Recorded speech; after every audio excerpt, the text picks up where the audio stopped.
여러분 안녕하세요. 모아하우스 설아입니다.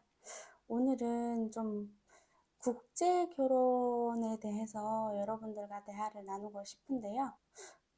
여러 군데서 국제 결혼은 하지 말아라 라는 말을 많이 듣기도 하고 인터넷을 봐도 국제 결혼을 반대하는 사람들이 굉장히 많더라고요. 근데 저도 어찌 보면 국제 결혼이기도 하잖아요. 처음에는 결혼했을 때 이제 국제 결혼 하지 말아라 이런 말 들으면은 기분 나쁘다기보다는 별 차이가 있나? 이제 이런 생각을 좀 했었었는데, 사람을 국적으로 판단을 하면 안 되지, 이제 이런 생각을 좀 많이 했었어요.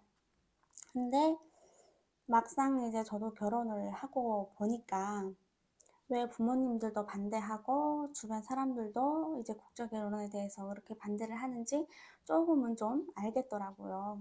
저는 더욱더 이제 나이 차이가 17살이나 나는 이제 남편과 살고 있고 또 북한 출신이기도 하고 하다 보니까 처음에는 사랑만 있으면 다 될 줄 알았어요.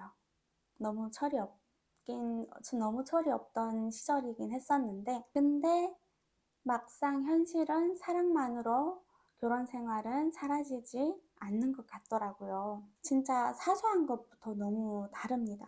이제 말투부터 시작을 해가지고 집안에서 하는 언행들, 그리고 일적인 부분이라던가 돈 쓰는 방식이라던가 그리고 또 화를 내는 방식조차도 좀 다르다고 느껴질 때가 좀 많습니다. 저는 좀 과묵한 저의 남편의 이제 어떤 부분을 좀 이해를 하지 못하는 편이고, 남편은 저를 조금 좀 예민하다고 좀 생각을 하는 편이거든요. 그래가지고 둘이 이런 부분에서 조금은 다툼을 좀 합니다.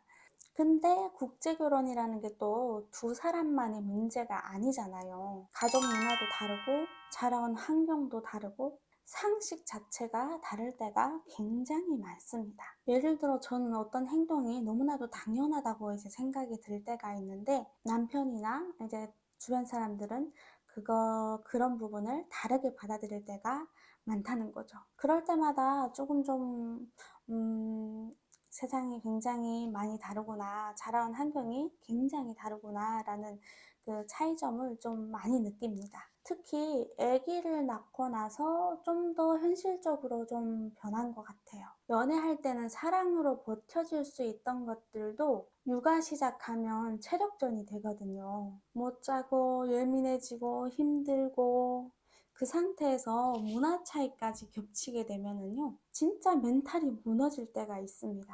그래서 솔직히 말씀드리자면은 국제 결혼이 무조건 행복하다고는 말씀을 드리지 못할 것 같아요. 예쁘고 로맨틱한 장면만 있는 게 아니거든요. 외롭고 억울하고 말이 통하지 않아서 굉장히 힘든 순간도 많습니다. 근데 또 반대로 생각을 해보면 그래서 더 배우는 것 같기도 해요. 저는 남편 덕분에 한국 문화를 이해하게 되었고, 남편은 저 때문에 북한 사람들의 삶이나 생각을 조금 좀 더 이해하게 되면서 또 그로 인해서 저를 좀 더 이해를 해주고 보듬어 주는 것 같습니다. 제 생각에는 결국은 중요한 게 국적보다는 서로 이해하고 살아가려는 마음인 것 같아요. 솔직히 말씀드리자면 국제결혼 진짜 힘듭니다. 근데 서로 다르다는 걸 인정을 하고 서로 이기려고 하고 자존심 싸움을 하지 않고 조금씩 맞춰가는 그런 부부라면은요, 또 충분히 행복할 수 있다고 생각을 합니다. 저희도 아직 많이 싸우고 이해가 안 되는 부분들이 굉장히 많거든요.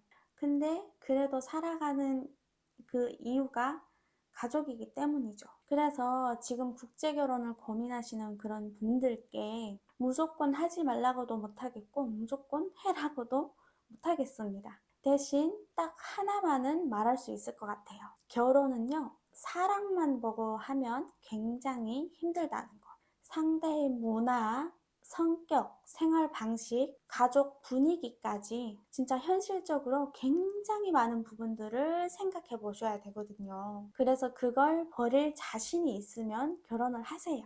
오늘은 좀 솔직한 얘기를 여러분들께 드렸는데요. 국제 결혼이라는 그 틀 안에 서로의 살아온 그 방식, 그리고 가족 분위기. 사실 좋은 사람을 만나면 다 괜찮죠. 국제 결혼이 됐든, 같은 국적인 사람들끼리 결혼을 했던, 사실 따지고 보면은 제가 방금 전에 말했던 그런 부분들이 뭐 국제 결혼이나 나이 차이로 인해서 일어나는 일들이 아니고 누구나 겪을 수 있는 그런 일들이지 않을까, 이제 그런 생각도 듭니다. 근데 음, 문화 차이의 그런 부분은 부정할 수 없는 일이거든요.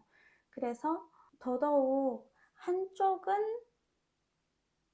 부모님들이 계시는데 다른 한쪽은 부모님들이 안 계셔요.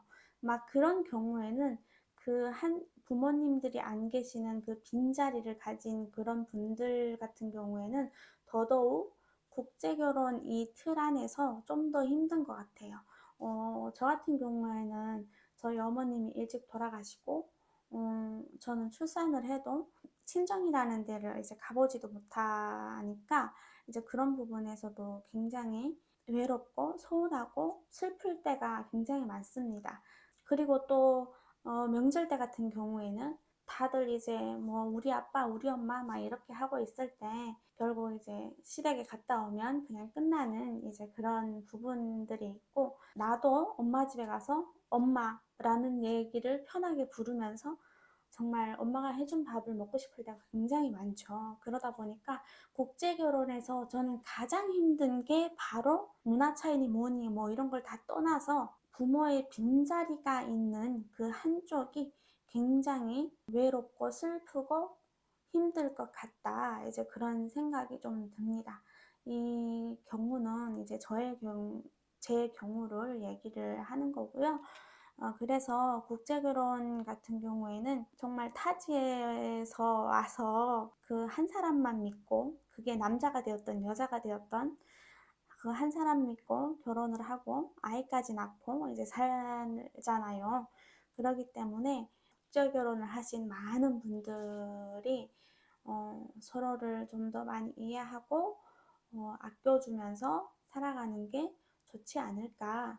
이제 그런 부분을 빼고 나면 솔직히 뭐 국제 결혼을 했던 같은 국적끼리 결혼을 했던 이건 사바 살아서 사람 대 사람의 그런 관계이기 때문에 저는 사실 중요하지 않다고 생각을 합니다. 하지만 가끔 그런 생각이 들기도 한다라는 말씀을 이제 드린 거고요. 그래서 국제 결혼을 하신 많은 분들 타지에서 왔다라는 그런 느낌으로 자존심이 낮아지면서 너무 불행해하지 마시고요. 혼자서 살아갈 수 있는 그런 방법을 알아야 한다고 생각을 합니다. 그래서 오늘 영상은 국제 결혼을 하신 많은 분들이 정말 싸우지 않고 행복하게 백년해로 할 수 있는 그런 인연이 되시길 바랍니다. 안녕.